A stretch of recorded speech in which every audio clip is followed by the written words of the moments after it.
Si Tsubasa ay isang kahabag-habag na birhen na bomb na ipinadala sa nayon. Gayunpaman pagkatapos mag-enroll sa isang bagong paaralan ang kanyang plano na manirahan sa isang boring na buhay ay nasira dahil ang lahat ng pinakamainit na body sa campus ay nahuhumaling na pasayahin siya. Nagsisimula ang lahat sa isang malamig na hapon ng taglamig habang papunta si Tsubasa sa Hokkaido na may taxi at hinahangaan ang tanawin. Matapos makatanggap ng text mula sa kanyang ama na nagsasabing may trabaho pa siya at hindi na siya masusundo.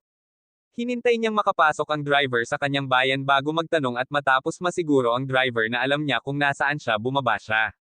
Ngunit pagkatapos ng isang malalim na paghinga ay halos mapalitan ang kanyang baga sa mga popsicle at mabilis niyang napagtanto ang kanyang pagkakamali at dahan-daang nagsimulang maglakad patungo sa bahay ng kanyang pamilya. Sa isang punto napansin niyang masyadong mababa ang kanyang telepono upang patuloy na tumingin ng mga direksyon kaya inilalayo niya ito bago makita ang isang blonde na hottie na casual na nanganganib sa hypothermia upang ipakita ang kanyang makinis na mga binti. Matapos mag-isip kung paano nakaka-relax ang isang normal na tao sa ganoong panahon nagkaroon siya ng lakas ng loob na magtanong ng direksyon kay Minami. Kapag itinuro niya ang kanyang destinasyon pinasalamatan siya nito para sa tulong at tumalikod na para umalis ngunit pagkatapos ay sinabi niya sa kanya na magiging katangahan ang maglakad hanggang doon dahil aabutin ito ng hindi bababa sa 3 oras. Nagpapadala ito ng daluyong ng panghihinayang sa nakapirming gulugod ni Tsubasa nang mapagtanto niyang isang masamang ideya ang pagbaba sa taxi. Lik na hindi sapat na masama ipinaliwanag din ni Minami na maaaring naging isang ice sculpture na siya sa oras na dumaan ang isa pang taxi. Pagkatapos ay nag-alok siya na tulungan siyang makauwi kung maaari siyang maghintay na sumakay sa bus kasama niya at masaya niyang tinanggap kaya nagtanong siya kung saan siya nanggaling. Sa sandaling banggitin niya ang Tokyo nagniningning ang mga mata nito sa pananabik at nagtanong siya kung bakit may aalis sa napakagandang lungsod upang manirahan sa bayan ni Santa. Pagkatapos niyang sabihin na ang paglipat ay para sa kanyang pamilya tinanong niya ito kung ang tingin niya sa Hokkaido ay isang pailay na lungsod ngunit sinabi niya na talagang gusto niya kung gaano ito kalmado habang palihim na nagpapasalamat sa Diyos na walang nakakaalam kung gaano siya katalo. Pagkatapos ay hiningi niya ang kanyang edad at nasa sabik ng malaman na magkasing edad sila dahil nangangahulugan ito na kailangan niyang mag-enroll sa isang lokal na paaralan. Habang patuloy niyang ipinapahayag kung gaano siya kasaya mas binibigyang pansin niya ang katotohanan na ang mga pitchel nito ay dumidiin sa kanyang braso hanggang sa bumahing siya at casual na hinugot ang kanyang uhog. Binaliwala ni Tsubasa ang nakasisilaw na pulang bandila at inabutan siya ng napkin bago umalis sa lalaland dahil hindi niya inaasahan na makakatagpo siya ng snow bunny sa kanyang unang araw. Naglagay siya ng snow sa jacket niya at natatawa sa sagot niya dito hanggang sa bigla niya itong tinawag na maganda. Agad niyang itinulak siya pabalik at sinubukang itago kung gaano siya nahihiya ngunit sa wakas ay dumating ang bus kaya sinabi niya sa kanya ang kanyang pangalan bago sumakay. Habang papaalis ang bus nakatanggap si Tsubasa ng text mula sa kanyang ama at napagtanto niyang nakalimutan niyang sumakay sa bus kasama niya habang iniisip niya kung mapupunta sila sa parehong klase. Sa paaralan kinabukasan ipinakilala niya ang kanyang sarili at umupo sa likod ng klase bago tumingin sa paligid at nabigo na wala siya sa alinman sa mga upuan. Sa sandaling iyon pumasok siya at tuwang-tuwa na sinubukang yakapin siya ngunit sinabihan siya ng guro na kumuha muna ng silid kaya umupo siya sa tabi niya at tinawag siya sa kanyang unang pangalan. Ang pagkabigla ay nagpapadala ng panginginig sa kanyang magnum ngunit sa lalong madaling panahon ay nakalimutan niya iyon habang ang lamig ay nagiging isang tao na vibrator. Pagkatapos niyang tumingin-tingin sa paligid at makitang siya lang ang tanga na lumabas na walang jacket inabutan siya ni Minami ng isang kumot at sinabing kadalasang nagdadala siya ng dagdag para sa mga araw na hindi na matitiis ang lamig. Makalipas ang ilang sandali sinubukan niyang tamasahin ang init tulad ng isang normal na tao ngunit ang pabango nito ay nagdudulot sa kanya na maisip na mapupuksa siya kaya nagsimula siyang makipaglaban upang kontrolin ang kanyang isip habang nagsisimula siyang isipin na maaaring nasa meth siya. Makalipas ang ilang oras hinihintay niyang matapos itong makipag-usap sa isang kaibigan bago ibalik sa kanya ang kumot at magpasalamat. Pagkatapos ay sinimulan niya itong amuyin kaya humihingi siya ng paumanhin kung nasira niya ang amoy ngunit gusto daw niya na parang naghalo ang kanilang katas. Pagkatapos sabihin na kailangan niyang bayaran siya para sa kumot pinalakad niya ito pauwi at nagtanong ng maraming tanong tungkol sa kultura ng pakikipag-date sa Tokyo.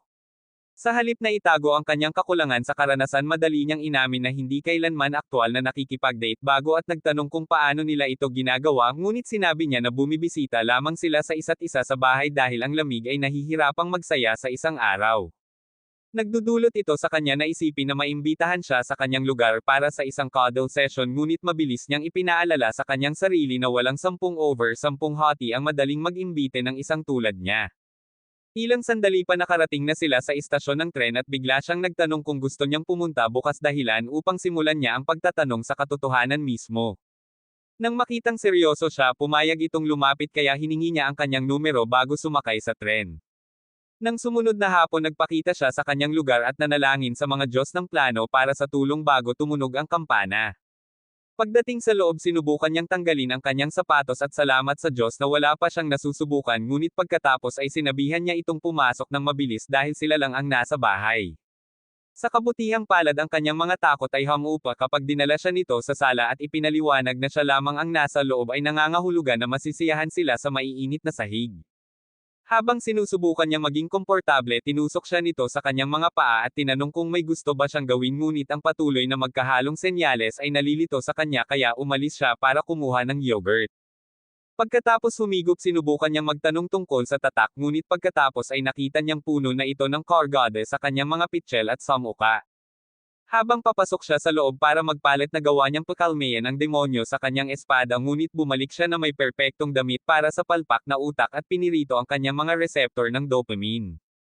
Para maiwasang mawala ng kontrol pinapakita niya sa kanya ang isang pelikulang matagal na niyang gustong panoorin kaya nagpa siya siyang i-play ito at ginamit ang pagkakataong iyon para i-flash ang pinakamakikinis na pares ng Bond na nakita niya.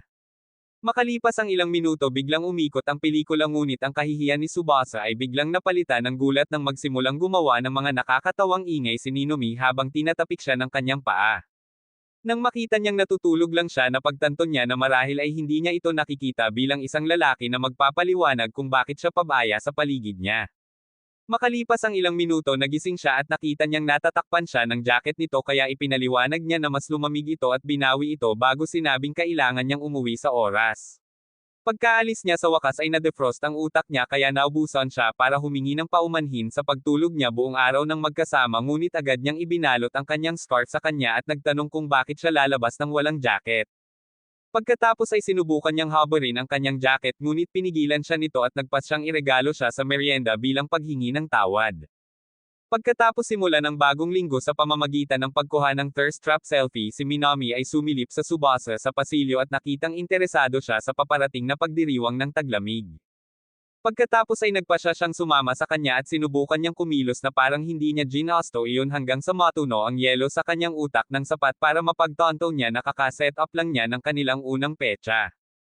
Isang araw bago ang festival sinasamahan ni Minami ang kanyang kapatid na babae at nanay para sa tanghalian at nang magplano silang dalawa na mag-ski hindi na niya tinanggap ang alok at nagpadala ng text para ipaalala kay Tsubasa ang lugar ng pagkikita-kita para sa petsa ng kanilang festival. Nang makita si Touch nagpadala rin siya ng selfie mula noon. Ang kanyang mga punto sa IQ ay bumaba ng husto ngunit pinipigilan niya ang pagnanasa at sinabi sa kanyang sarili na si Touch malamang na niyaya siya nito dahil abala ang kanyang mga kaibigan.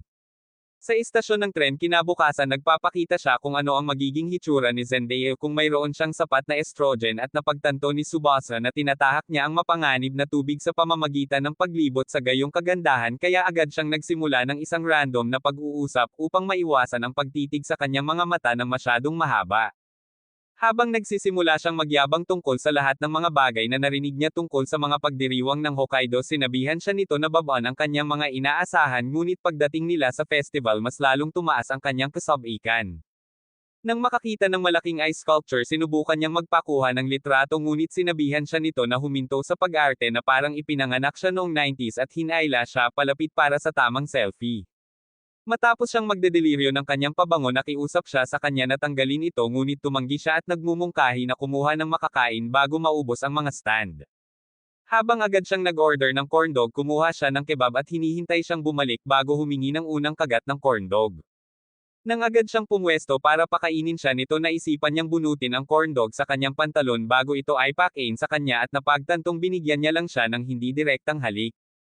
Pagkatapos niyang kumain ng pangalawang kagat ginugugol nila ang mga sumusunod na oras sa pagsubok sa bawat biyahe at laro bago tuluyang magpahinga para sa mainit na tsokolate. When he starts another yap session to express how happy he is she admits that his reaction to festival was unexpected dahil minsan lang siya nakapunta sa festival at hindi niya akalain na big deal talaga ito. Pagkatapos bumangon upang pasalamatan siya sa pagtulong sa kanya na makita na ang Hokkaido ay talagang dope na lugar na dulas siya sa yelo ngunit nagawa niyang hawakan siya at halos makuha ang kanyang unang tunay na halik. Sa kasamaang palad pinipili nilang pareho na bigyan ka mga gumagapang na naghahanap ng material na gun at ipagpatuloy ang pag-uusap tungkol sa iba pang mga festival sa pag-uwi.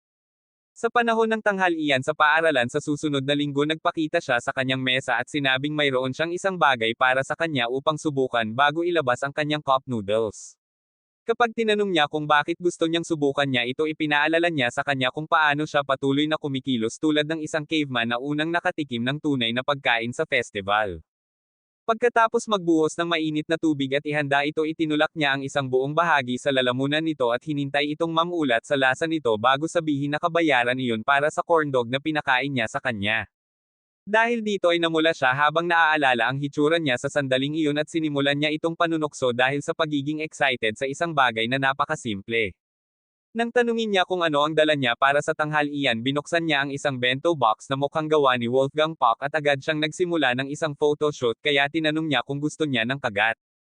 Pagkatapos ay kumain siya ng pinakamakatas na karne at tinanong kung maaari niyang pakasalan ang kanyang lola kapag sinabi nitong siya ang utak sa pagluluto.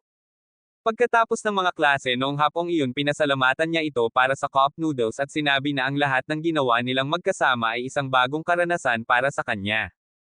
Nang marinig ito hiniling niya sa kanya na magpaliwanag kaya sinabi niya sa kanya na ang kanyang buhay ay parang isang espesyal na komedya ni Matt Rife hanggang sa una silang nagkita.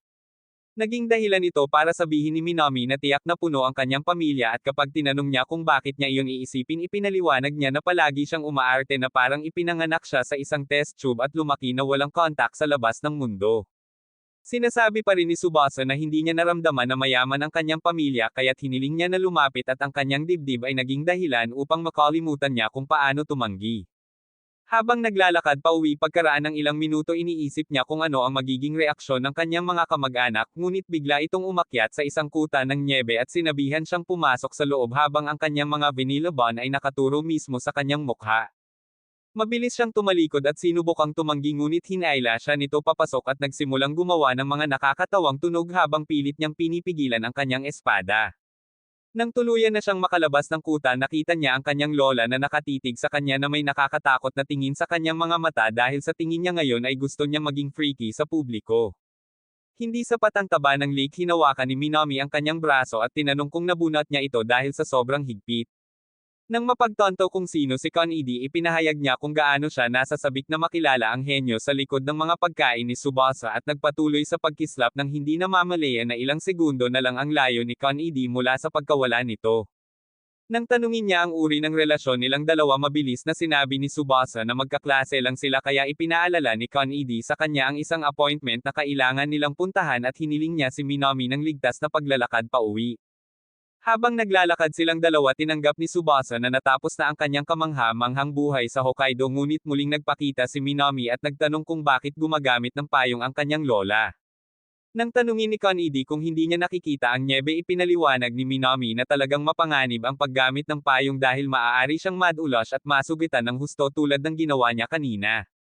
Matapos isara ni Kon-edi ang payong sinabi rin ni Minami na ang landas na kanilang tinatahak ay haantong sa isang napakadulas na kalsada at nag-aalok na ipakita sa kanila ang isa pang ruta bago kunin ang mga bag ni Kon-edi.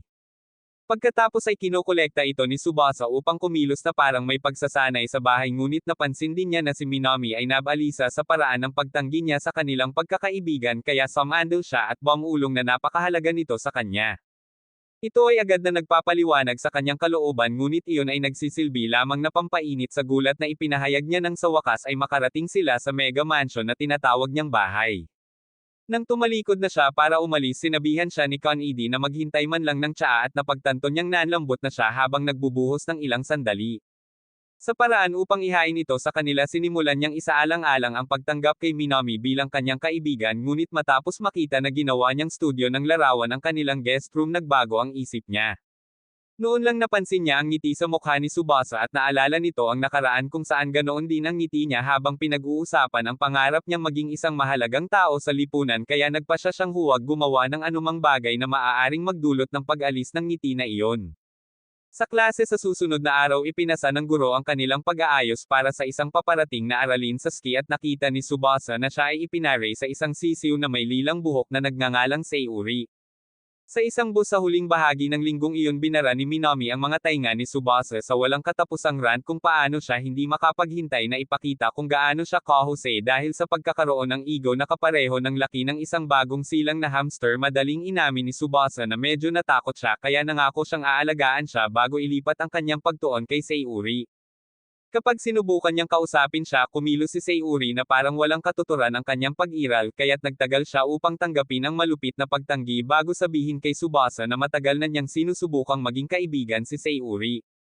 Ito ay nagulat sa kanya dahil akala niya noong una ay may karne sila ngunit ipinaliwanag pa niya na si Sayuri ay palaging isang snob kaya nagtanong siya kung bakit siya desperado na mapalapit sa isang taong malamang na napupuot sa kanyang lakas ng loob. Nang maingat niyang ipaliwanag kung gaano kabady si Sayuri nagpasya itong tingnan siyang mabuti ngunit nauwi sa pagselos kay Minami. Sa ski resort makalipas ang ilang minuto binibigyan ng guro ang lahat ng grupo ng mga tagubilin para sa kanilang kaligtasan bago sila hatiin sa mga grupo para sa mga aralin. Habang sinusubukan ni Tsubasa na alamin ang susunod niyang gagawin tinanong ng guro kung gusto niyang sumali sa grupo na may pinakamadaling aralin ngunit nagpasya siyang magsanay muna sa paglalakad gamit ang ski kaya sinabihan siya ng guro na manatili kay Sayuri dahil wala rin siyang ideya kung paano mag-ski.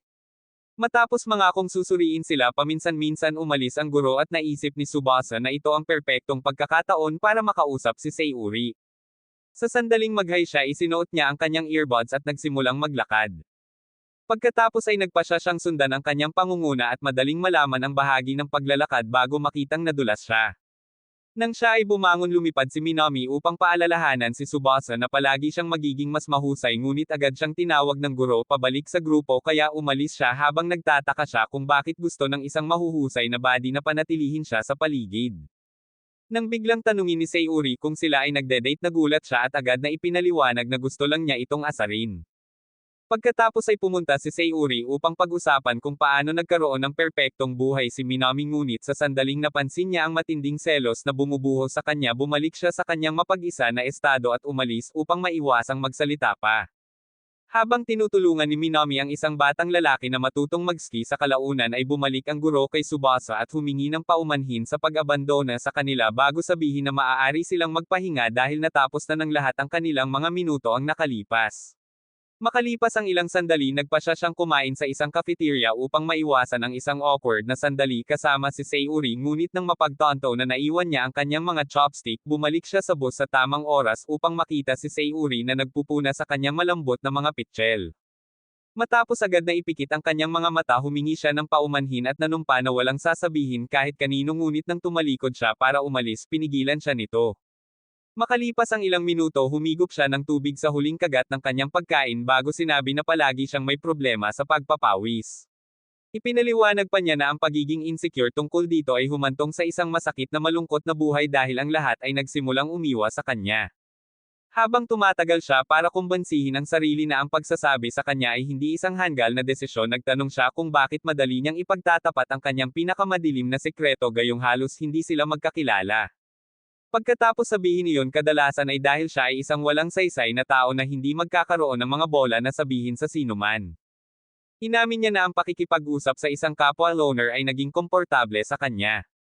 Sa sandaling iyon nakarinig siya ng notification mula sa kanyang bag at napansin niya ang biglaang pagkapahiya sa mukha nito kaya ipinangako niyang hindi siya makikinig kung ito ay isang mahalagang tawag na kailangan niyang gawin. Matapos itong pag-isipan inilabas niya ang isang gaming console at agad na sinimulan ang pagprito sa kanyang utak na naging dahilan para ma-curious siya dahil hindi niya akalain na siya ang uri ng paglalaro. Kapag sinabi niya sa kanya kung ano ang laro itatanong niya kung tungkol saan ito at ito ang dahilan ng pagkagulat niya kaya tinanong niya kung naglaro na ba siya dati. Sa sandaling sabihin niyang hindi ibibigay niya sa kanya ang tablet para sa kanyang unang pagtatangka at siya ay nabigo ng husto sa loob ng ilang segundo. Habang sinusubukang ituro sa kanya ang mga pangunahing kaalaman nakita niyang namumula siya. Gayunpaman sinabi niya sa kanya na huwag mag-alala ngunit nililinas niyang muli ang kanyang pawis bago ipaliwanag kung paano siya palaging nagpupumilit na mapanatili ang mga relasyon dahil palaging nakikita ng mga tao ang kanyang intensity na medyo nakakatakot. Pagkatapos ay inaangkin niya na mahal niya kung gaano siya kahilig sa paglalaro at nagtanong kung maaari niyang patuloy na bigyan siya ng mga aralin. Sa kabila ng malinaw na pagkawala ng kanyang pakiramdam kay Disris, ipinagpatuloy niya ang masamang gawain at sinabing kailangan niyang tawagan ang kanyang propesor kung talagang gusto niya ito. Pagkatapos niyang sumang-ayon na tawagan ang kanyang propesor, tinulungan niya itong makuha ang kanyang unang panalo sa loob ng ilang minuto bago niya napagtanto na masyado na silang maraming oras sa break. Makalipas ang ilang sandali, sinubukan niyang mag-ski muli, ngunit sinubukan niyang kausapin siya tungkol dito, kaya iminumungkahi niyang dalhin ang tram sa itaas para magamit nila ang gravity sa kanilang kalamangan. Sa sandaling iyon nagsimulang mag-isip si Minami kung nasaan siya, at laking gulat niya nang makita silang may casual na pag-uusap.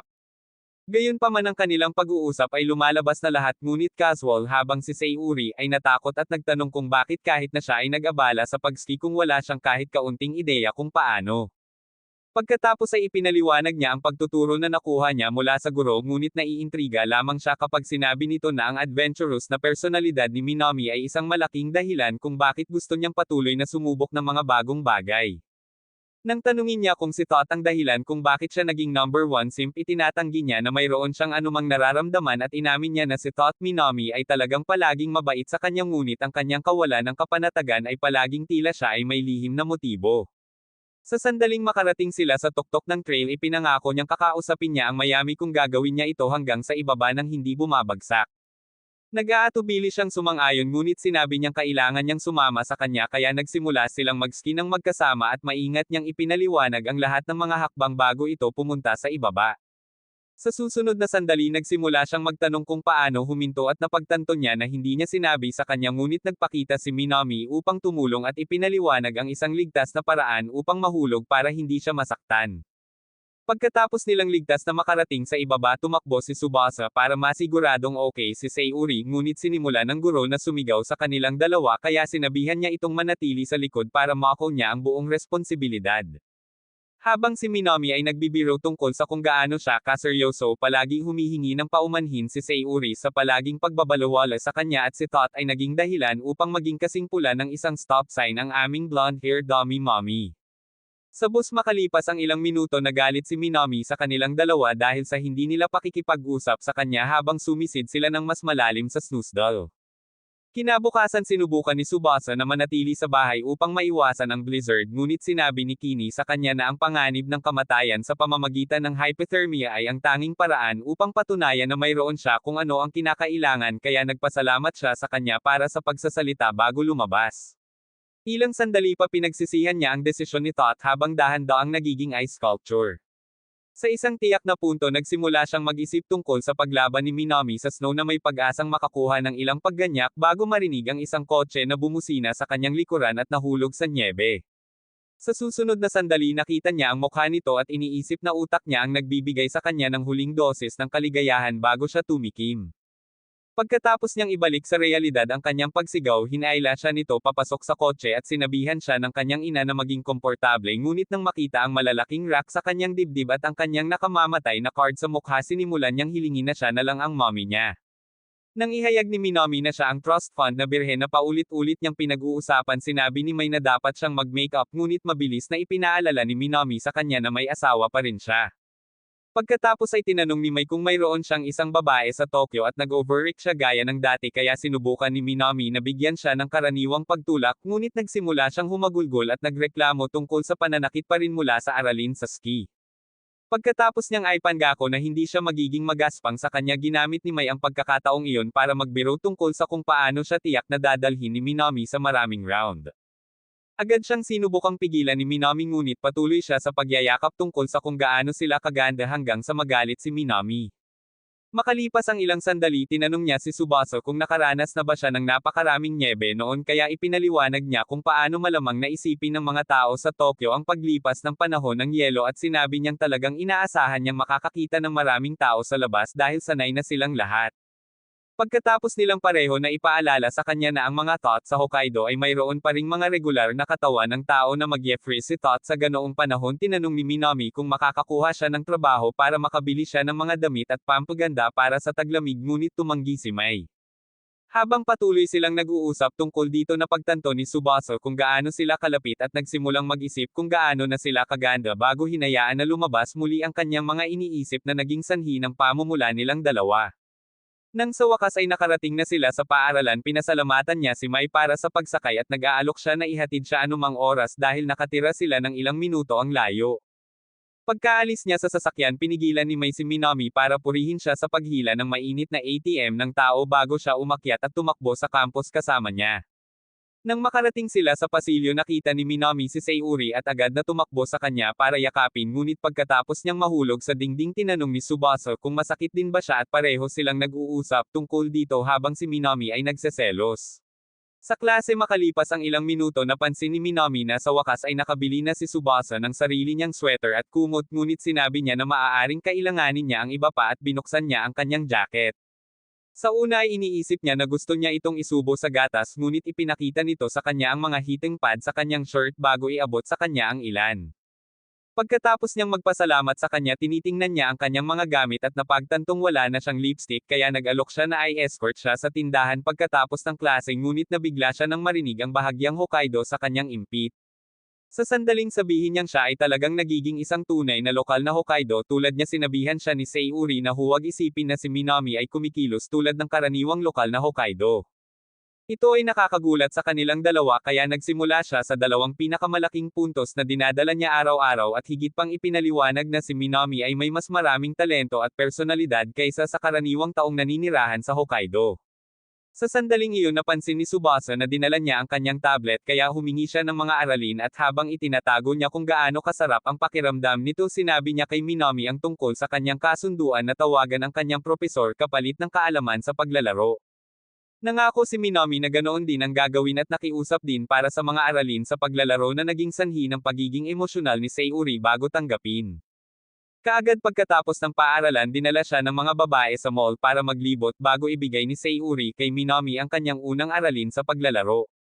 Di nagtagal pagkatapos noon, nag-leak si Tsubasa at ginamit ni Minami ang pagkakataong iyon para magyap tungkol sa lahat ng makeup na gusto niyang makuha, hanggang sa biglang humingi ng paumanhin si Sayuri dahil sa palagi niyang pagmamaliit sa kanya at sinabing siya ay isang kamangha-manghang kaibigan.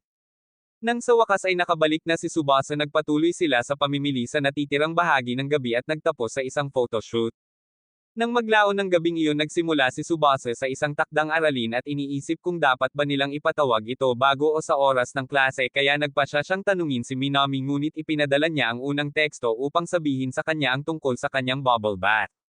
Sa susunod na sandali ay nagpadala siya ng larawan, ngunit binaliwala niya ang perpektong pagkakataong gumawa ng Fitfinder account at nagkomento lamang sa kanyang laruan, kaya ipinadala niya ang pangalawa upang ipakita ang kanyang mga pitchel.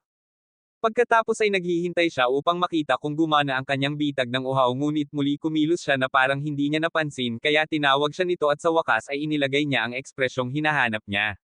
Matapos ibaba ang screen para protektahan ang kanyang isipan, sinubukan niyang magkaroon ng regular na pag-uusap, ngunit sa sandaling banggitin niya ang assignment, nagulat siya sa tubig at sinabing hindi pa siya nagsisimula, ngunit dumulas ang kanyang telepono at ipinakita ang bawat pulgada ng plot. Kasabay nito, dumulas din ang kanyang telepono habang sinusubukang tingnan siya, ngunit nang sa wakas ay nahuli niya ito, ini-off niya ang video at sinisiguradong wala siyang nakita bago mag-goodnight at nangako sa sarili na hindi na muling makikipagsapalaran. Sa isang lugar ng karaoke sa huling bahagi ng linggong iyon, parehong nabigla sina Tsubasa at Sayuri sa galing ni Minami sa pagkanta habang sinusubukan ng kanyang mga kaibigan na alamin kung bakit siya nalulong sa isang kanta na palagi niyang pinipili. Matapos sabihin ni Tsubasa na nakakaraoke lang siya kasama ang kanyang pamilya, sinabi sa kanya ni Sayuri na kadalasan ay nag-iisa siya at agad siyang nagsimulang kumilos na parang walang masama sa pagkakaroon ng mga social skills ng isang bato, kaya hindi siya sumama. Makalipas ang ilang sandali, sinubukan ng mga kaibigan ni Minami na tulungan silang pumili ng kanta, ngunit nagseselos siya kung gaano sila kalapit at napagitnaan sila para piliin ang kanta. Pagkatapos ng mga oras ng pag-awit ng magkasama, mas marami sa kanyang mga kaibigan ang lumitaw at ang mga lalaki ay nagsimulang mag-usap tungkol sa paparating na mga pagsusulit kasama si Tsubasa, habang si Sayuri ay nagiging mas mahusay sa pakikipag-usap sa ibang mga babae. Sa sandaling iyon, nakatagpo si Minami ng isang Pinterest board para sa tsokolate, kaya ipinaalala niya sa kanila na ilang araw na lang ang kailangan nila para sa araw ng mga puso.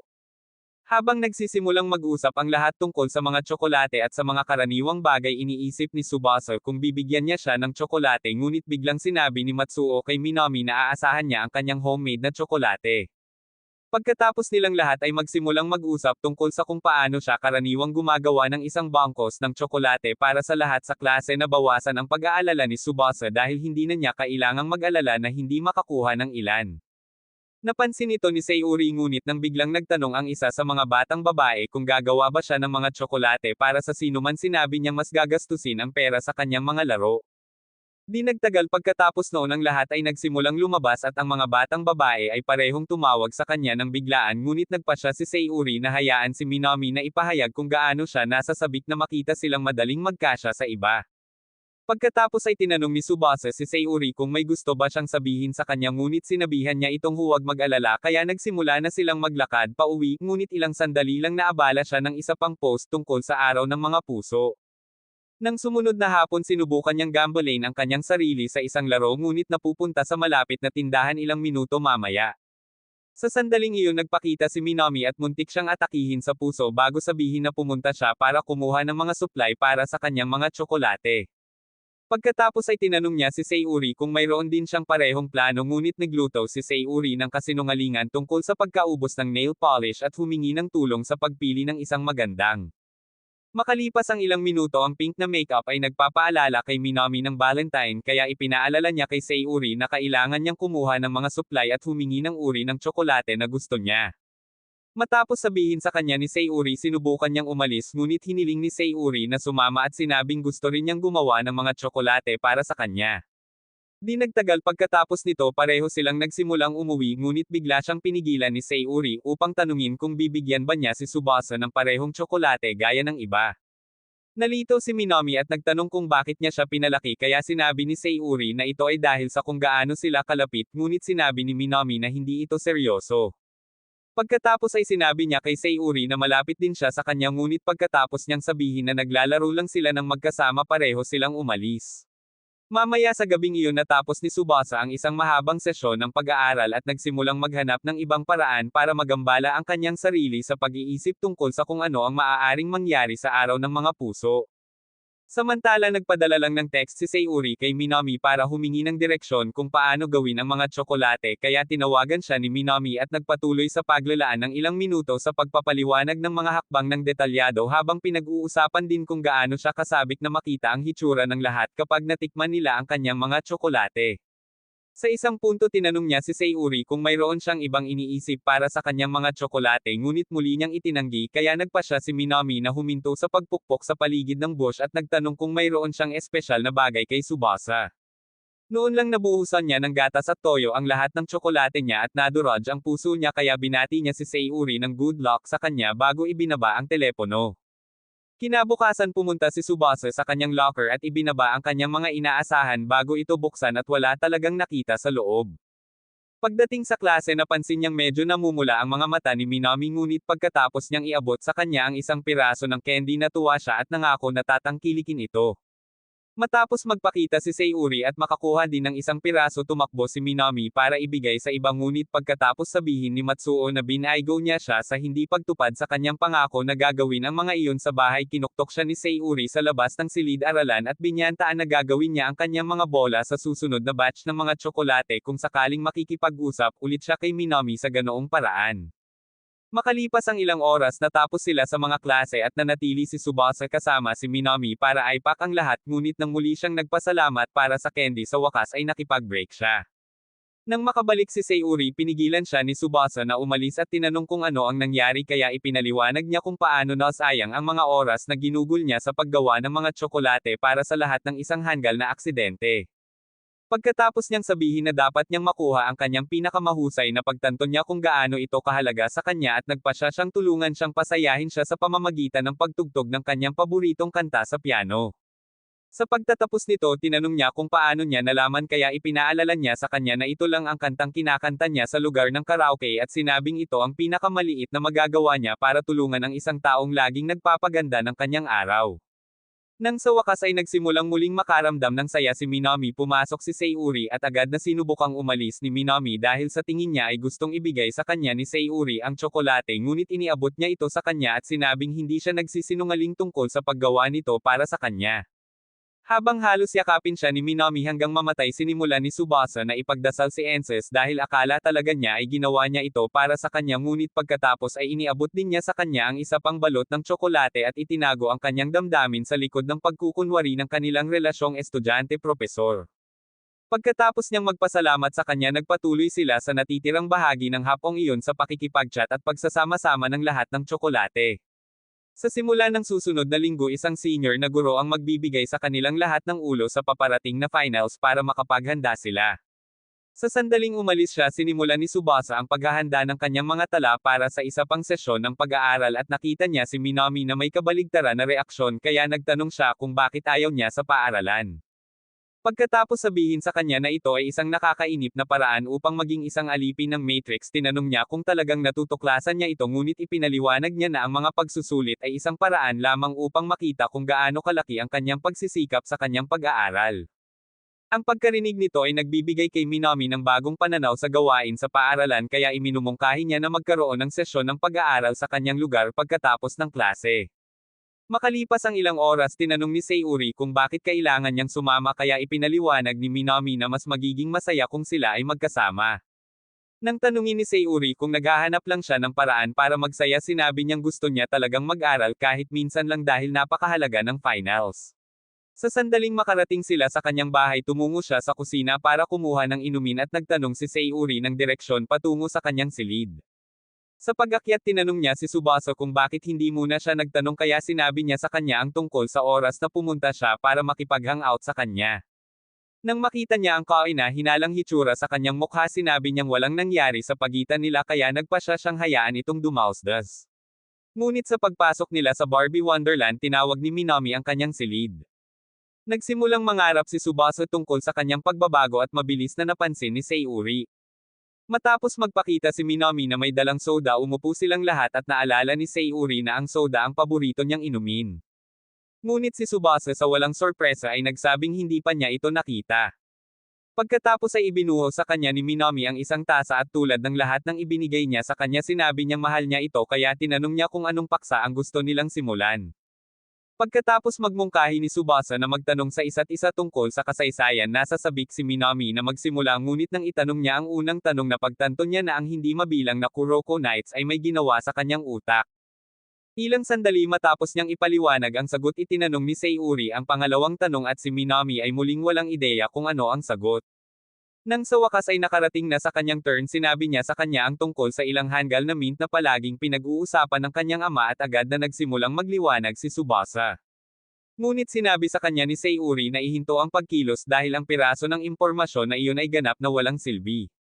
Makalipas ang ilang oras, napagod si Minami sa brain cardio at sinubukang magpahinga, ngunit napagtanto ni Tsubasa kung anong oras na at mabilis niyang kinuha ang kanyang gamit bago tumakbo pababa ng hagdan. Matapos itali ang kanyang sapatos, sinubukan niyang maubusan, ngunit nahulog sa mga melon ng mais. Hinatid niya siya pauwi at pinasalamatan siya sa pag-aayos ng mood ni Minami sa araw ng mga puso bago makarating sa kanyang lugar. Habang bumababa siya ng kotse at sinusubukang magpasalamat sa kanya, nagulat siya sa laki ng bahay nito at inabutan siya ng bote ng soda bilang regalo sa palaging pagsusumikap. Kaagad pagkatapos niyang umalis, nakaramdam siya ng nakamamatay na aura at nakita niya si Con-Aid na naghihintay sa kanya sa may pintuan. Habang naghahanda siya para sa paaralan sa susunod na umaga, sinabihan siya nito na itapon ang trash bag at sa kanyang paglabas, naisip niya ang talumpating ibinigay nito sa kanya noong nakaraang gabi. Pagdating sa trash station, nakita niya ang isang hottie na nakatayo sa harap nito at nag-freeze sa lugar upang maunawaan kung paano magiging maganda ang hitsura ng isang tao sa snow. Sa susunod na sandali, tinakot niya ang isang grupo ng mga kalapati na naghuhukay sa paligid ng basura at sinabihan siyang tamasahin ang kanyang pagtatapon ng basura bago umalis.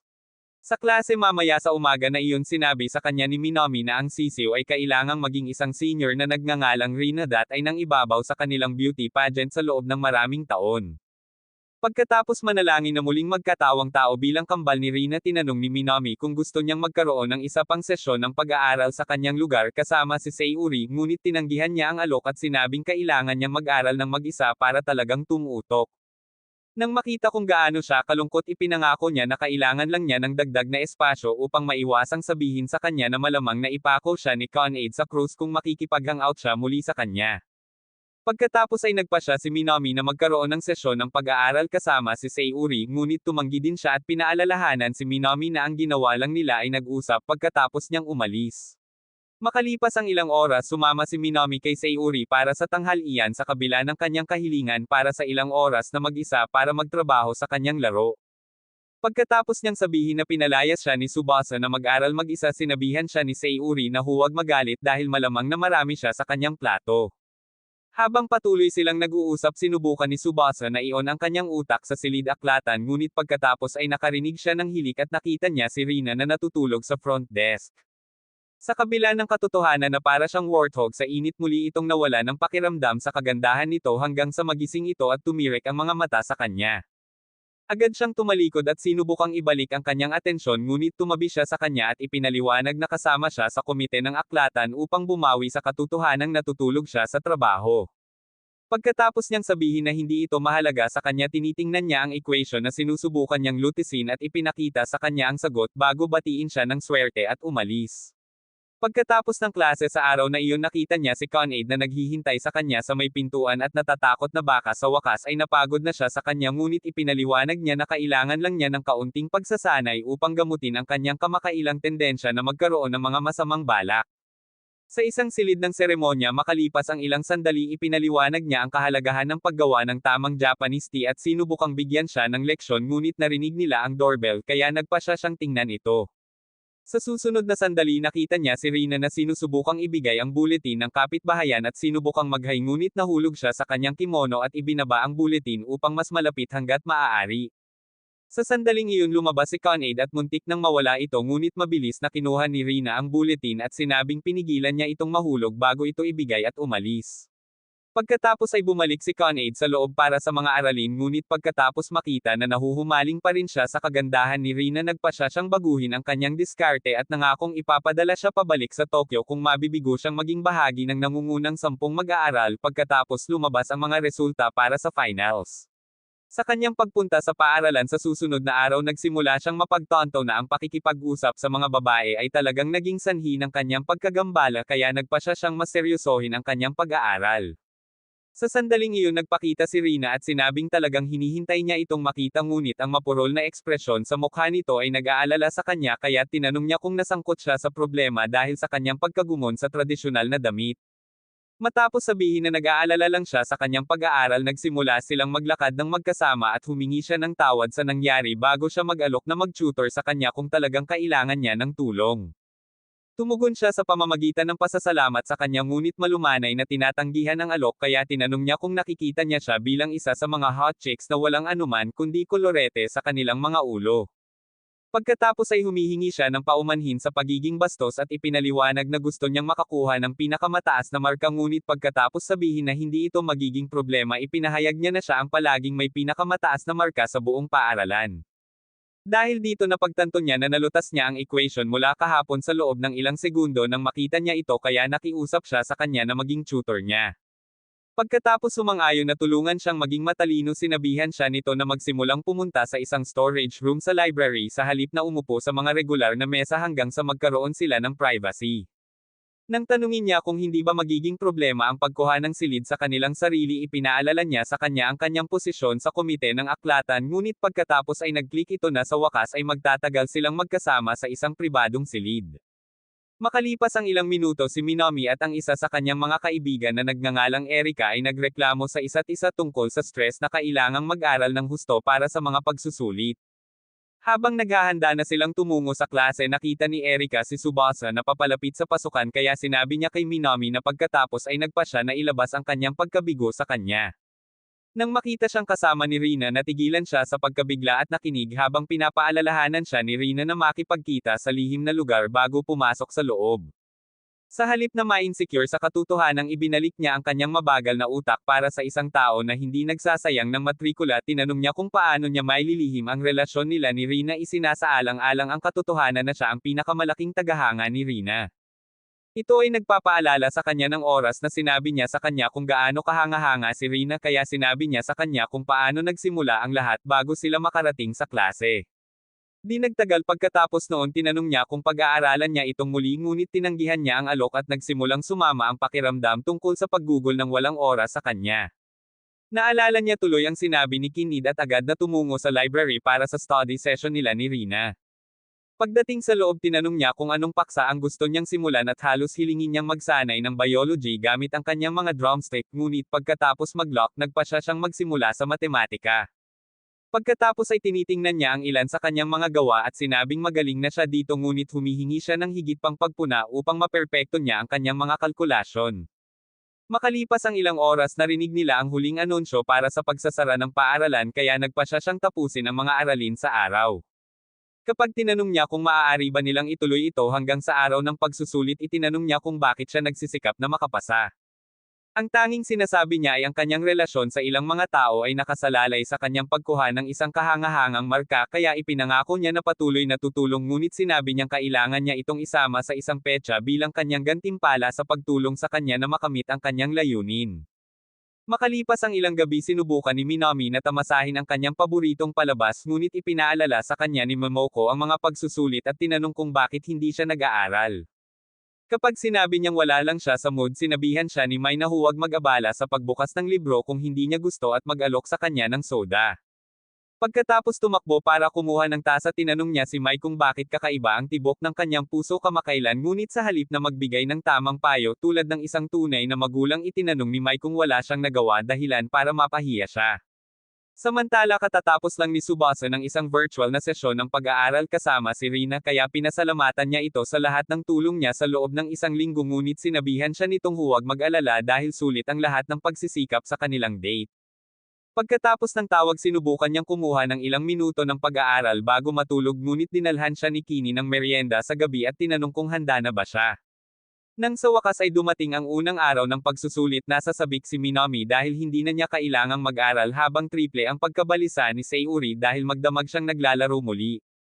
Makalipas ang ilang oras natapos silang lahat at nagpa siya si Minami na subukang mag-aral sa silid-aklatan ng isang beses ngunit pagkatapos makita si Tsubasa na papunta rin doon nagpa siyang gumugol ng oras sa kanya sa halip at nalilito kapag nawala siya sa hangin.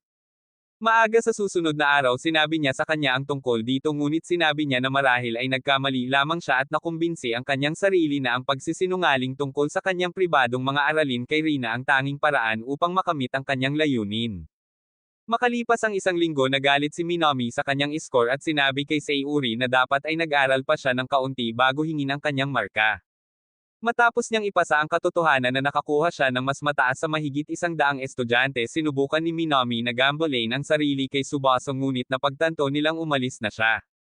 Sa sandaling iyon pumasok siya sa silid ng imbakan at nang hiningi ni Rina ang kanyang puntos tumagal siya ng ilang sandali para sa dramatikong epekto bago sabihin na nakakuha siya ng ikatlong pwesto at nagpasalamat sa lahat. Pagkatapos ay hiningi niya ang kanyang marka at humihingi ng paumanhin ng maaga kung ang pag-tutor sa kanya ay nawalan siya ng nangungunang pwesto ngunit sinabi niya sa kanya na huwag mag-alala dahil siya pa rin ang pinakamatalino sa buong akademya.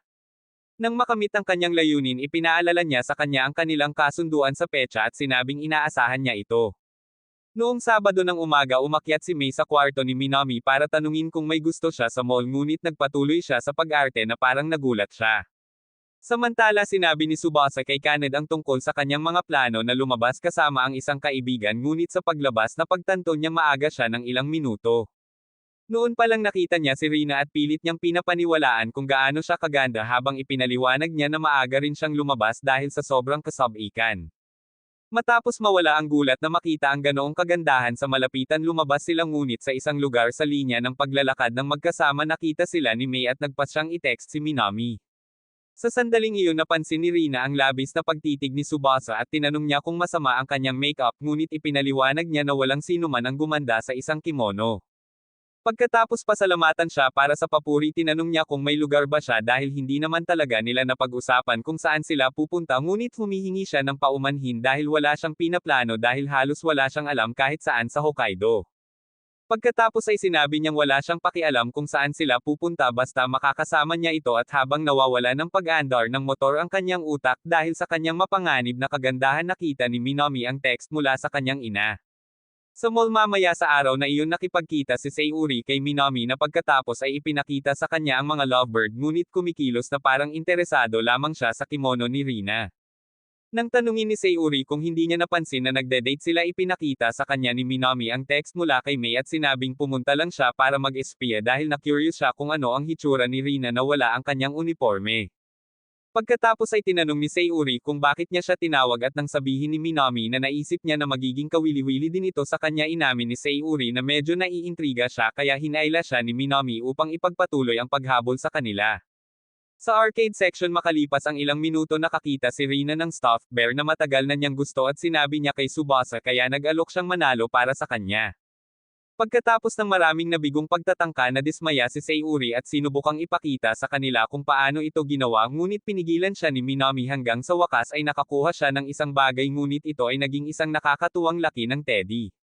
Sa kabila nito pinasalamatan siya ni Rina at nangako na pahahalagahan ito dahil sa pagsisikap na ginawa niya.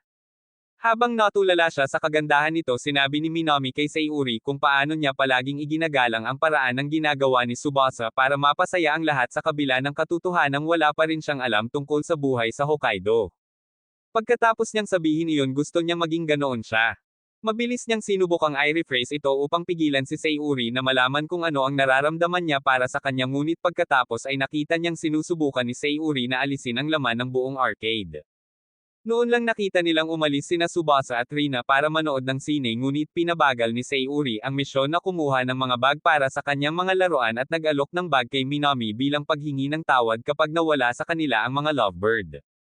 Habang nagpasya din silang manood ng pelikula umupo sina Tsubasa at Rina sa kanilang mga upuan at lubusang nahuhulog sa kwento ng isang babaeng bida na gumugol ng maraming taon sa pag-akyat sa corporate ladder bago tuluyang makuha ang pagkilalang nararapat sa kanya. Sa kalagitnaan ng pelikula biglang nagmulat ng mata si Rina at nang matapos ito nakahanap sila ng mesa na mauupuan at tinanong niya kung madalas itong umiiyak habang nanunood ng mga pelikula. Pagkatapos ay ipinaliwanag niya na ang bida ay nagpapaalala sa kanya kung paano niya ginugol ang buong buhay niya sa pagtatrabaho upang maging pinakamahusay upang kilalanin ng mga tao ang kanyang pagsusumikap at tretuhin siya ng naaayon. Pagkatapos niyang sabihin na ang pamumuhay ng ganoon ay palaging nagtatanong sa kanya kung may kahulugan ba ang kanyang buhay nang wala ang lahat ng mga nagawa sinabi niya sa kanya na maraming mga tao na malamang na tumitingin sa kanya bilang isang mapagkukunan ng pagganyak upang maging mas mahusay sa kanilang sarili. Nagiging sanhi ito ng pagkagulat ni Rina dahil palagi niyang iniisip na ang mga taong grasa ay hindi kailanman makikita ang kanyang hitsura at tila perpektong buhay ngunit ipinaliwanag pa niya na tiyak na iginagalang nila ang etika sa trabaho na mayroon siya at marahil ay nahihiya lamang na lumakad at sabihin ito. Pagkatapos niyang sabihin na magkahawig silang dalawa biglang nagtanong si Rina kung may girlfriend na ba siya. Noon katatapos lang manood ni Minami at Sayuri ng kanilang pelikula kaya sumakay sila sa escalator para bumaba at nahanap ni Minami ang mga lovebird. Matapos sabihin ni Tsubasa kay Rina na siya ay walang asawa tinanong niya kung siya ay nag-iisa dahil walang paraan ang isang matino na tao ay lumipat sa isang nayon na mukhang nasa panahon pa ng yelo at humanap ng paraan upang maging masaya nang walang masamang pumapalakpak. Pagkatapos ay sinabi niya sa kanya ang tungkol kina Minami at Sayuri at ipinaliwanag na ang kanilang pagkakaibigan ay nagpadama sa kanyang pananatili sa Hokkaido na mas maganda kaysa sa naging buhay niya sa Tokyo.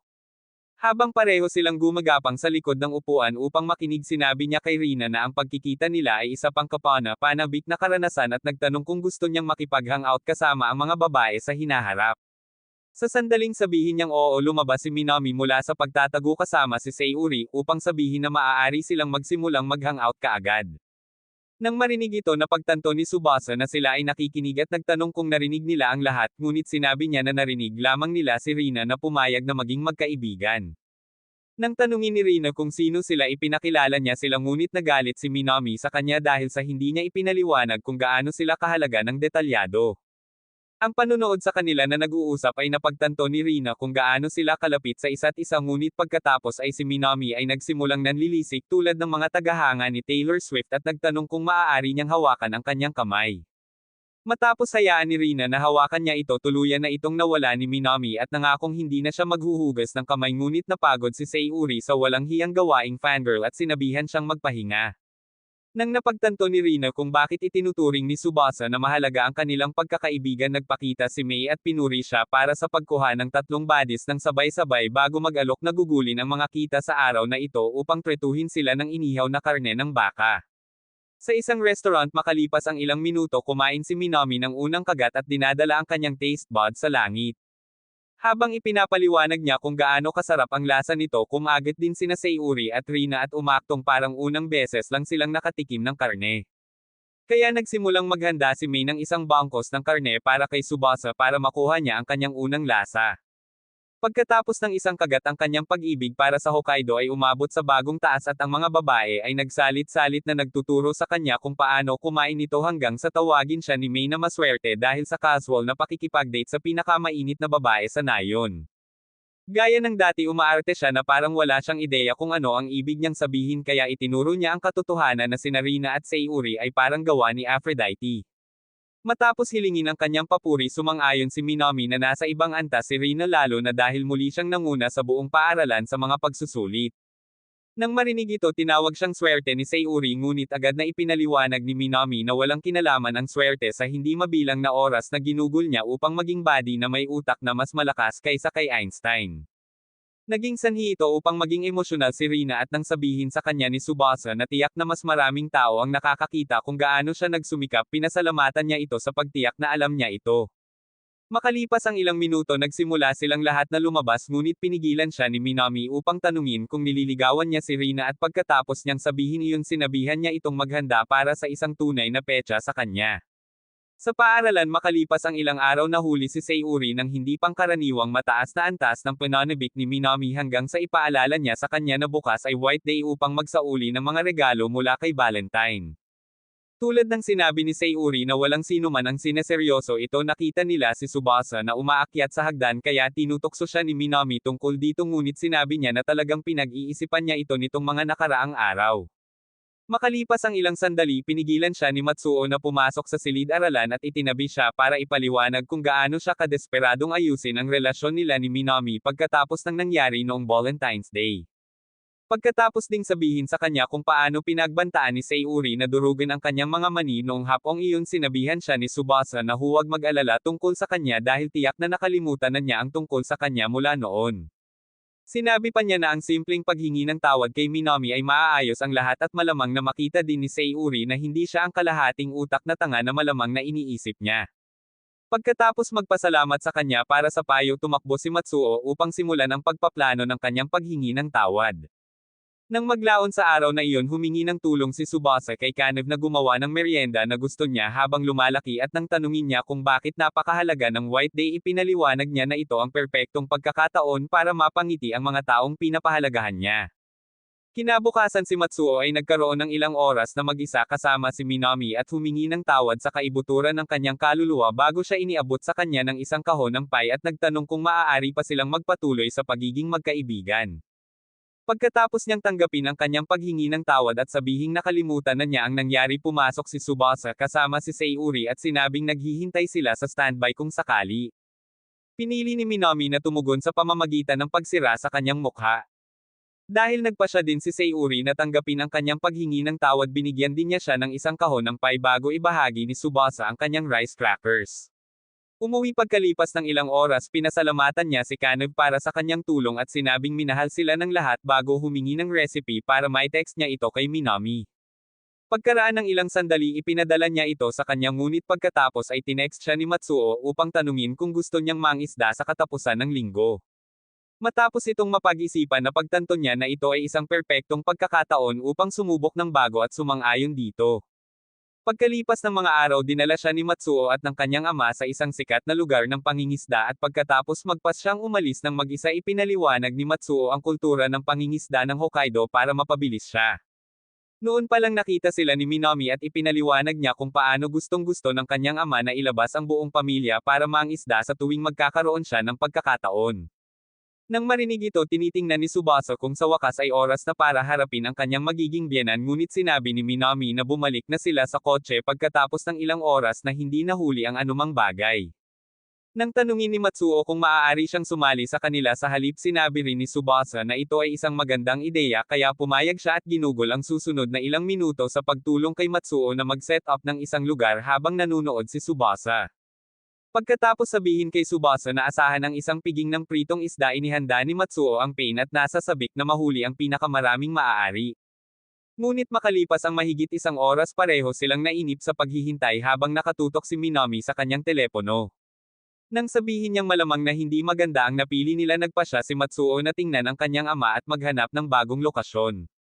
Ilang sandali pagkatapos niyang umalis tinanong ni Tsubasa si Minami kung naiinip na siya ngunit sinabi niya sa kanya na huwag mag-alala tungkol doon at sinabing matagal na silang naiwan ng magkasama.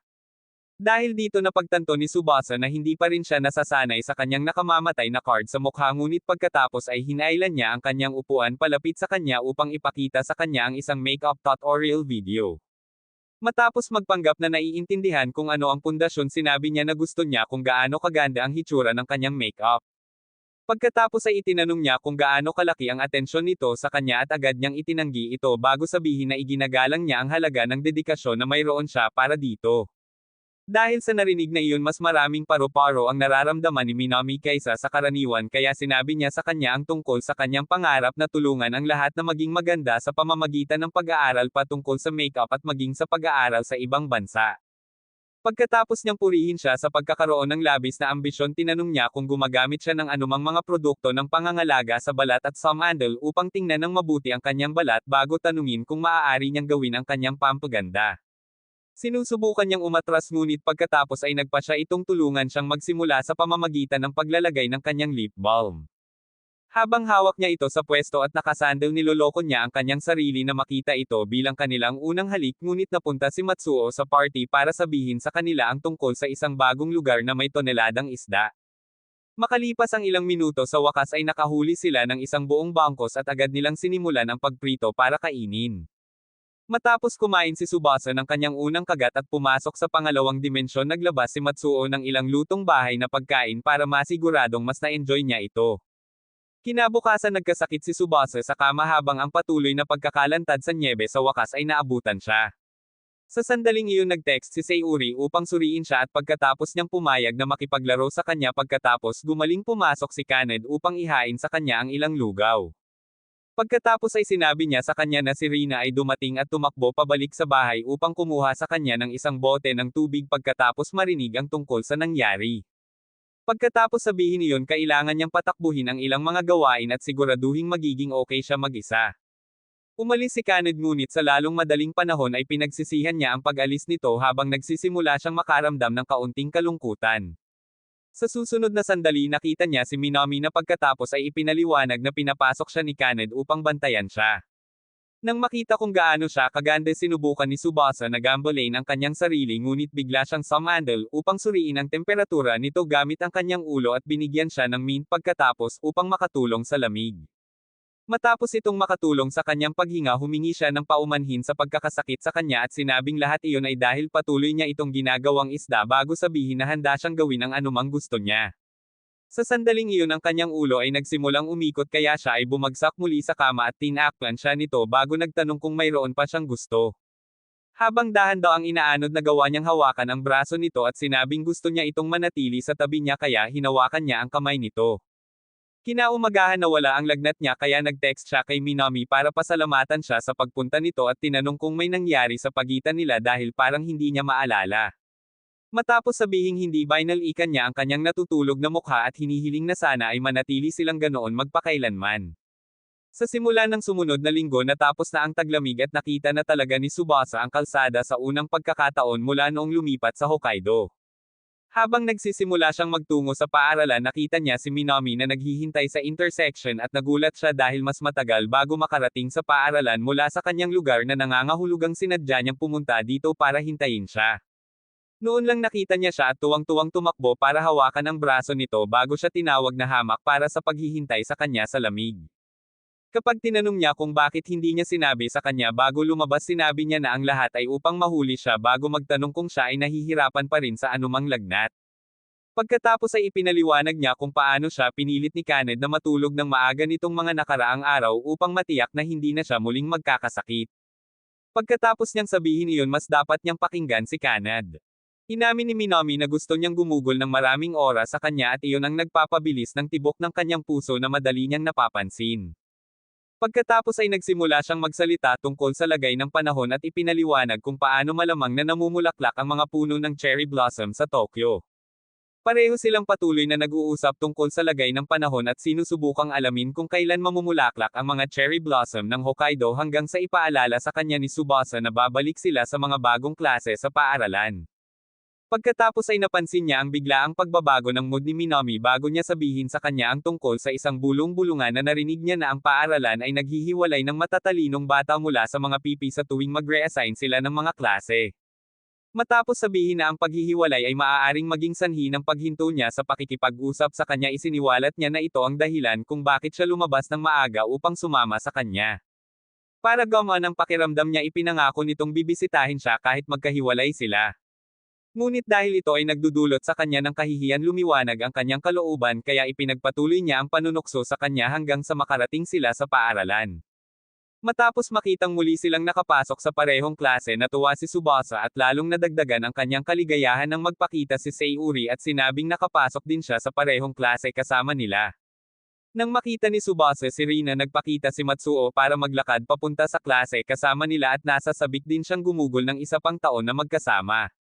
Pagkalipas ng ilang sandali sa pasilyo, sinabi ni Sayuri kay Tsubasa ang tungkol sa isang bagong laro at nang sabihin ni Matsuo na naglalaro din siya, nagsimula sila ng isang buong pag-uusap habang si Minami ay nananatili upang manood.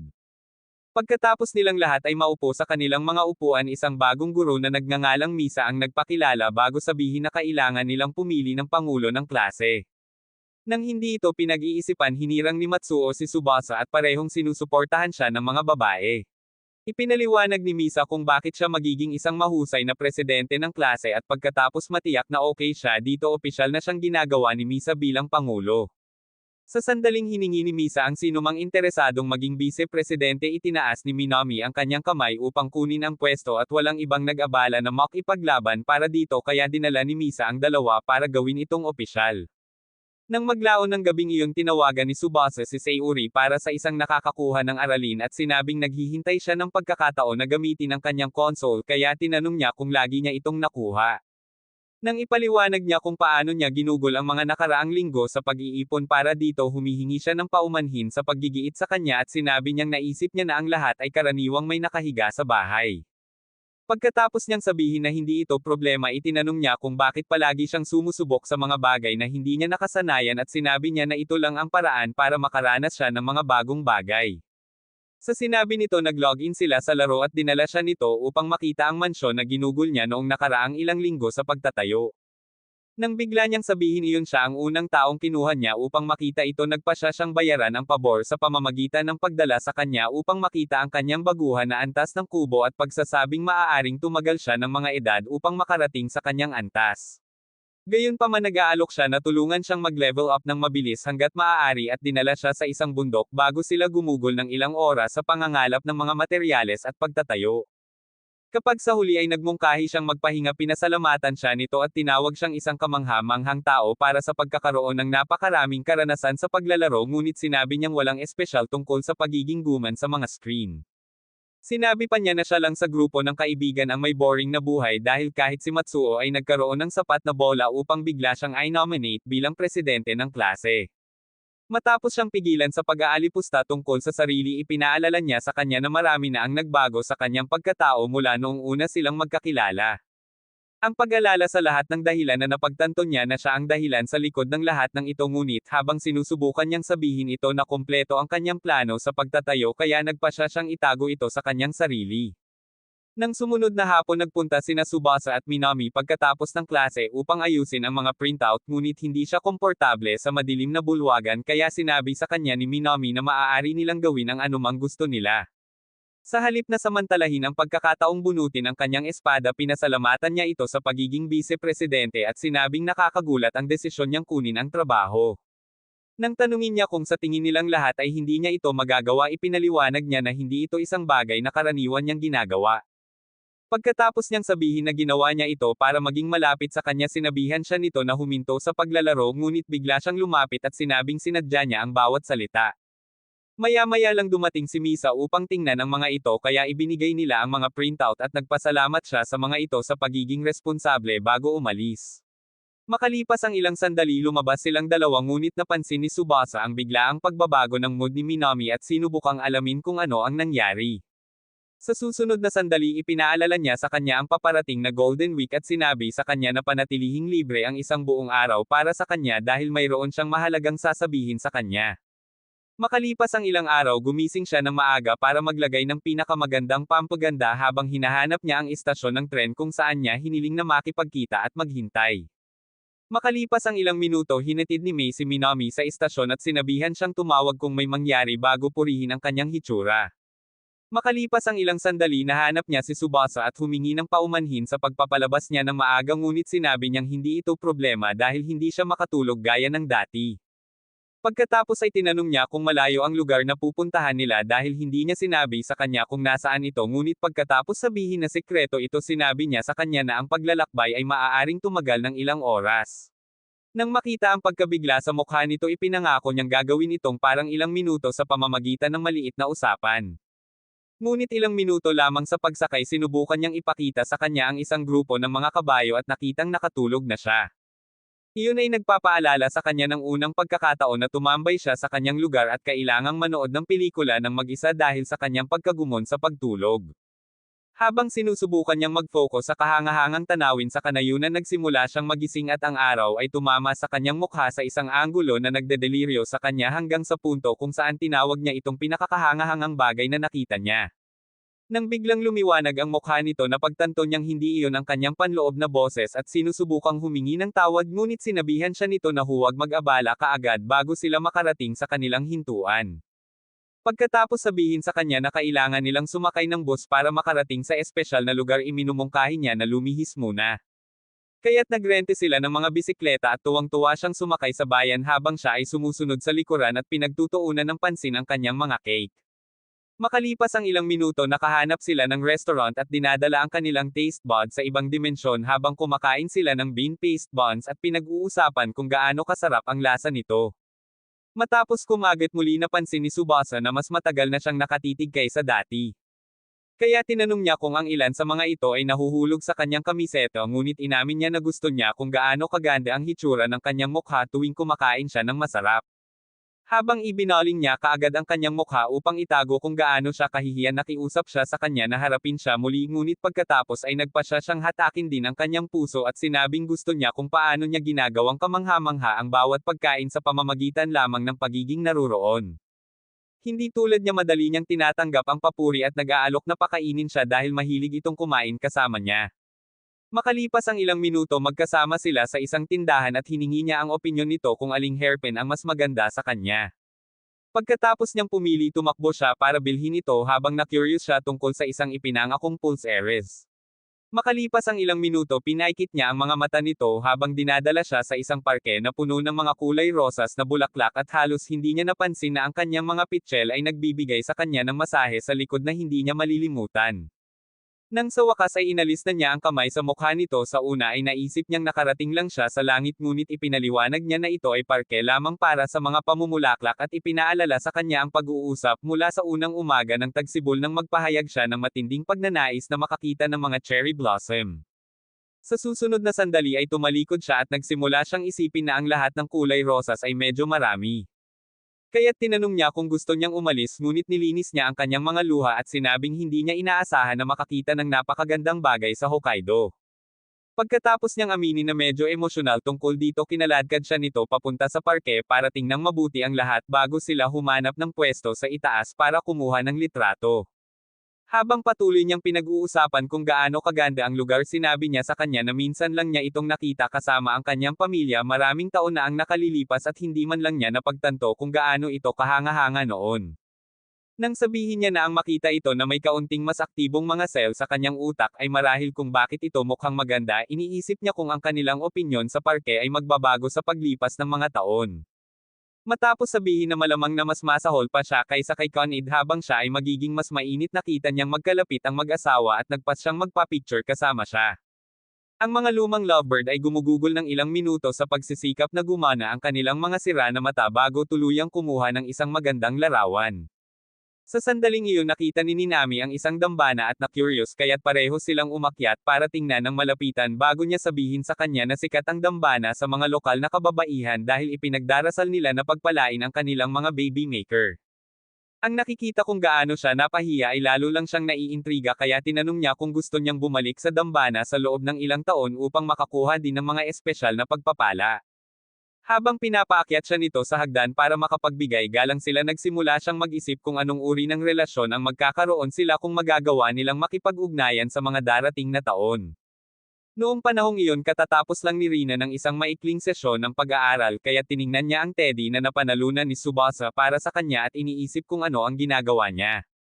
Pagkatapos ay gumugol siya ng ilang oras sa pakikipaglaro sa kanyang aso ngunit pagkatapos ng ilang minutong paghikbi may narinig siyang tao sa pintuan at pumunta upang tingnan ito. Matapos ibigay ng kapitbahay ang isang kopya ng bulletin nagpasya siyang gamitin ito bilang dahilan upang pumunta sa lugar ni Tsubasa ngunit nagulat siya nang bumukas ang isang lalaking nagngangalang Ozora at sinabi sa kanya na hindi pa siya babalik.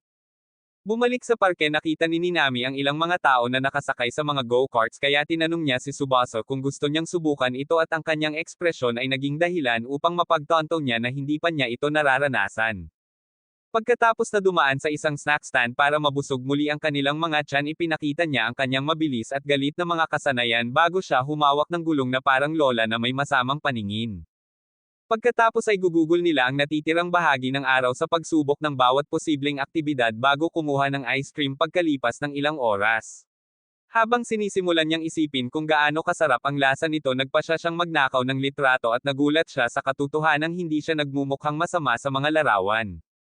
Kapag hiningi niya ang larawan sinubukan niyang ipadala ito sa kanya at nakatanggap ng panibagong pagkabigla nang makitang ginamit na niya ang kanilang larawan bilang bago niyang profile.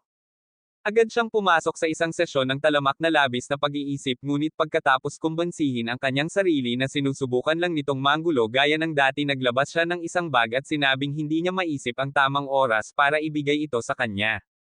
Matapos bunutin ang pulseres pinasalamatan niya ito sa pagiging maalalahanin at pinasuot ito sa kanyang braso bago tumitig ng malalim sa kanyang kaluluwa.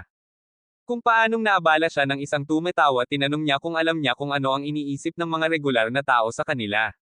Sa kabila ng pag-alam na ito ang perpektong pagkakataon upang malaman kung ano ang tunay na nararamdaman nito para sa kanya may kalokohang sinabi nitong malamang na iniisip nila na malapit silang magkaibigan. Pagkatapos ng maikling sandali ng katahimikan nakita niya ang pilit ng ngiti sa mukha nito at napagtanto na nagawa lang niya ang pinakakamangmang pagkakamali sa kanyang buhay.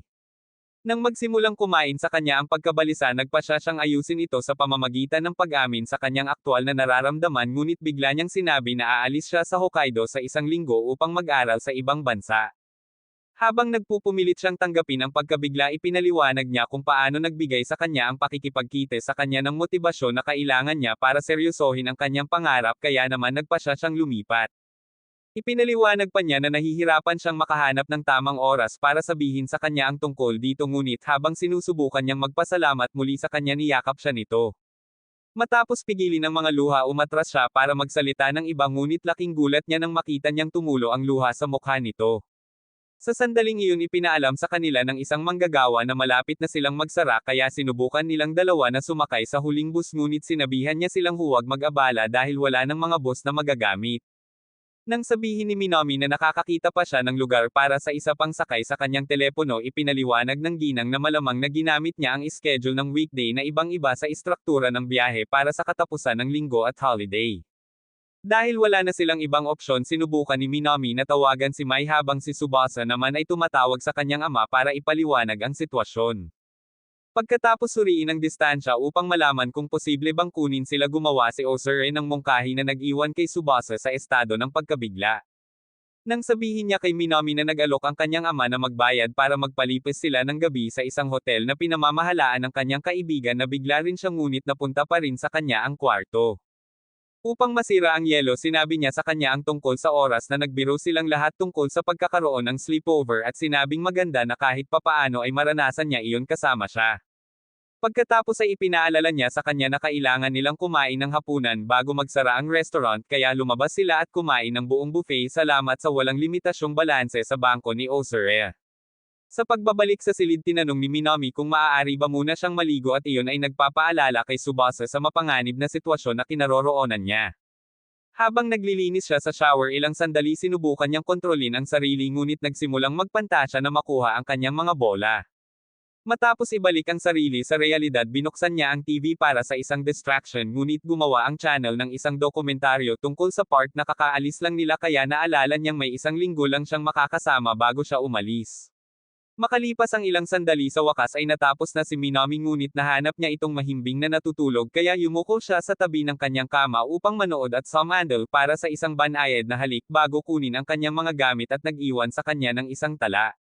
Pagkalipas ng mga araw umupo si Sayuri sa isang kafe at sinubukang alamin kung bakit hindi online si Tsubasa para makipaglaro sa kanya bago ang isang matandang kaibigan na nagngangalang Asuka ay nagpakita sa isang batang babae na nagngangalang Hina.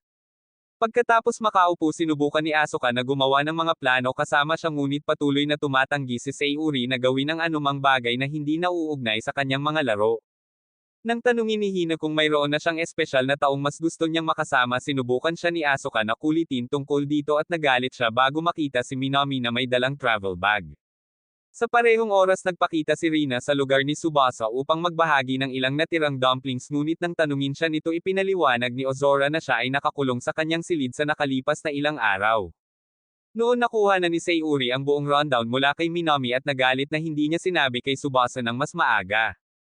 Matapos sabihin sa kanya ni Minami ang tungkol sa kanilang date sa parke inamin ni Sayuri na hindi niya inaasahan na marinig na aalis siya sa Hokkaido lalo na dahil sa kung gaano siya na-addict sa pamumuhay.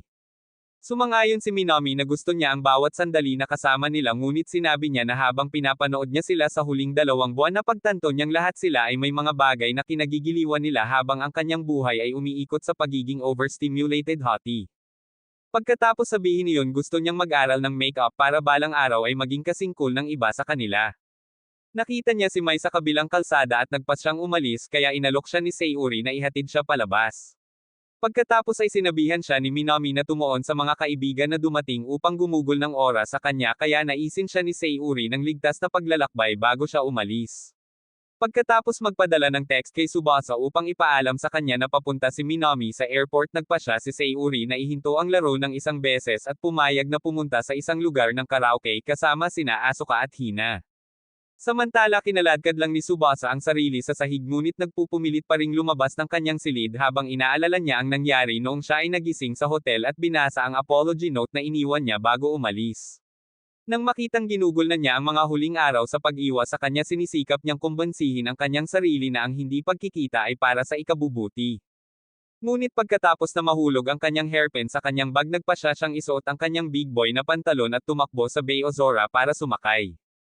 Agad siyang tumanggi at sinabing mayroon siyang mahalagang pagpupulong ngunit nang sabihin ni Tsubasa na kailangan niyang nasa airport anuman ang mangyari tumawag siya ng isang katulong sa opisina upang ihinto ang pulong at tumakbo palabas sa kotse. Habang itinataas niya ang pedal ng gas para makarating sa tamang oras sinisikap ni May na pakiligin si Minami sa pamamagitan ng pag-uusap tungkol sa lahat ng pamimili na gagawin nila pagdating nila roon ngunit patuloy siyang nakatitig sa kanyang telepono upang tingnan kung tatawag o magte-text siya. Makalipas ang ilang minuto narinig nila ang boarding call kaya sinabi ni May kay Minami na hintayin siya sa gate habang tumatakbo siya para sa mabilis na pagtagas. Habang dahan-dahan siyang naglalakad patungo sa gate tinanggap ni Minami na hindi darating si Tsubasa ngunit sa huling sandali narinig niya ang boses nito bago siya nito maabutin. Pagkatapos niyang ilagay ang hairpin sa kanyang kamay nagpasalamat siya sa kanya at nagtanong kung iyon lang ang gagawin niya ngunit nang subukan niyang umamin sa wakas pinigilan siya nito at pilit na tinatago ang matinding pamumula sa kanyang mukha. Pagkatapos ay nagpa siya siyang panatilihing muli ang kanyang mga damdamin ngunit sinabi na lagi niyang pahalagahan ang mga alaala na ginawa nilang magkasama kahit na aabutin ng maraming taon bago sila muling magkita. Noon pa lang sinabi niyang ang make-up program ay talagang 2 linggo lang at napaluhod siya sa kahihiyan habang siya ay nakaupo at ipinaliwanag na big deal pa rin ito sa kanya dahil hindi pa siya nakakalabas ng Hokkaido ng ganoon katagal. Matapos mangakong magkakaroon ng napakalaking glow-up at rack-up na mga kwento na sasabihin sa kanya umalis siya at hinihintay niyang lumipad ang kanyang eroplano bago umuwi kasama ang kanyang ama. Pagkalipas ng 2 linggo sinabi sa kanya ni Sayuri ang tungkol sa isang gaming event upang makita kung interesado siya at napansin niya ang tasa ng manok kaya tinanong niya kung inaprubahan ni Conid ang kanyang bagong tanghalian. Pagkatapos ay sinabi niya sa kanya na huwag mag-alala tungkol dito at maupo habang papasok si Misa upang dumalo. Nang sagutin niya ang kanyang pangalan nagpakita si Minami at lahat sila ay tinatanggap siya pabalik sa klase. Kapag ipinakita niya sa kanya ang tasa ng manok nasasabik siya at nagpasalamat sa kanya bago kumain ng isang piraso at nagpakain din ng isa sa kanya.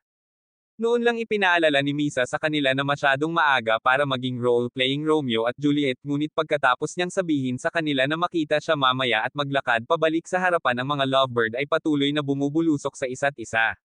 Sa wakas ay ipagtatapat na ba ni Tsubasa ang kanyang pag-ibig kay Minami o ang nararamdaman ni Sayuri para sa kanya ay magiging hadlang sa kanilang relasyon? Iyon lang para sa video na ito.